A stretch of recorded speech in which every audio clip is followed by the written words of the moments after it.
What's up, guys? LQ here with the LQ Review. I don't know how nerdy or geeky this is, but I'm also, in addition to being a fan of like The Walking Dead and Harley Quinn and Cobra Kai and Survivor and Twilight Zone and all the other TV shows that I talk about here, guys, I'm a big fan of Josh Gates and Expedition Unknown. A big fan. Never miss an episode. I love Josh Gates. I loved him all the way back when he was doing Destination Truth. I think he's a very interesting individual. I love his dad jokes. I love how genuine he is, and I love how passionate he is for history and really finding those unknown stories in America and sharing them with a mass audience. So yeah, I really like Jeff Gates. I think he's fantastic. Not Jeff Gates. Did I been saying Jeff Gates all along? Josh Gates. I really like Josh Gates. I think he's just really, really, really funny and just special to watch. Um, so the first episode of season 8 of Expedition Unknown premiered this week, and I got to watch it last night.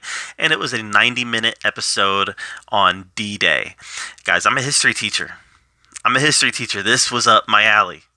So first of all, they talk about the landings on Utah and Omaha Beach and how the Allies were able to take the beach, scale the 100-foot cliff, and defeat the Germans on the amphibious assault side of things. That's something that we're all pretty well versed in. Is if you've taken any kind of American history class, you're pretty well versed in the assault on D-Day.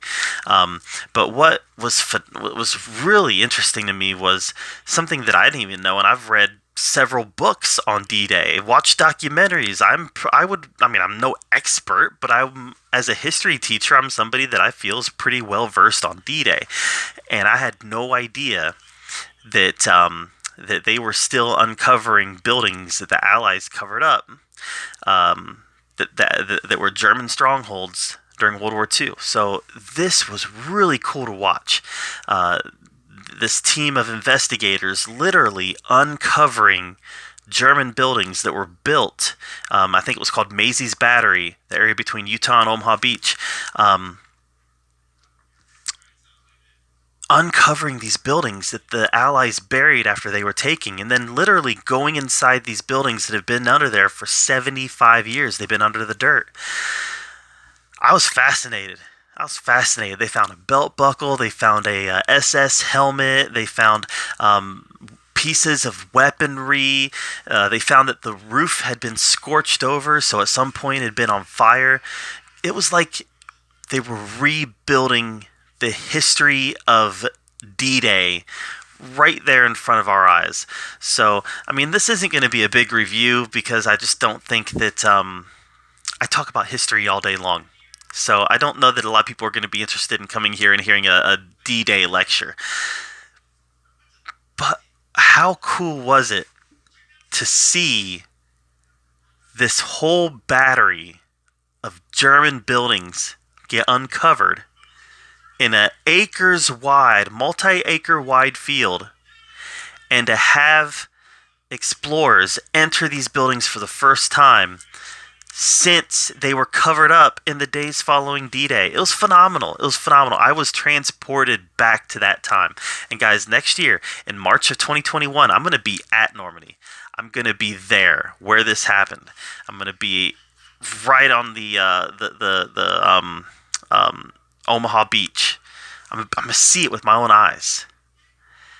And I'm just like in awe that I'm about 14 months away from seeing this in person, and to see that history is still being uncovered there, that they're still discovering new things about D-Day that we didn't know.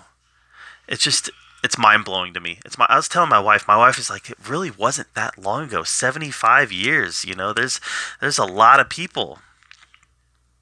There's a lot of people out there right now that were alive during World War II, that were alive when this happened. A lot of people were.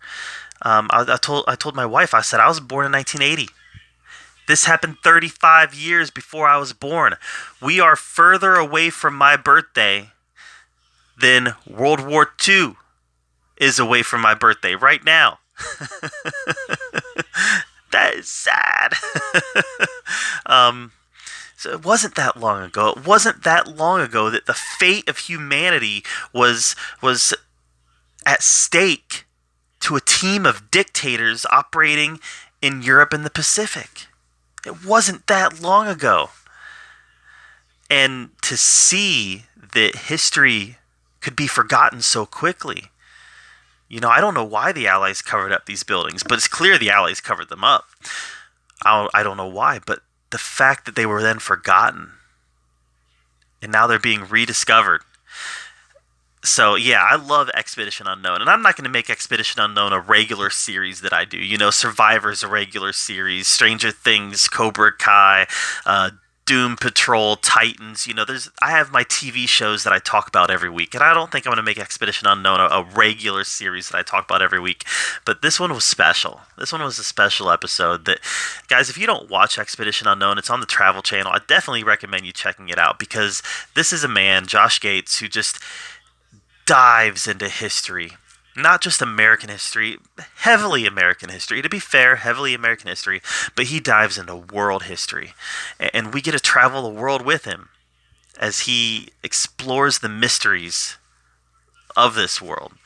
So it's a phenomenal show, and I really love it. And I'm a dad, and I love his dad jokes. Every time he makes a dad joke, I laugh. But Season 8, Episode 1, The Secrets of D-Day, I think is what it's called. Great episode. If you have any interest in history, especially World War II history, I would check this out. So, thanks, guys. I appreciate you being here at the LQ Review. I got to geek out for a few minutes about history.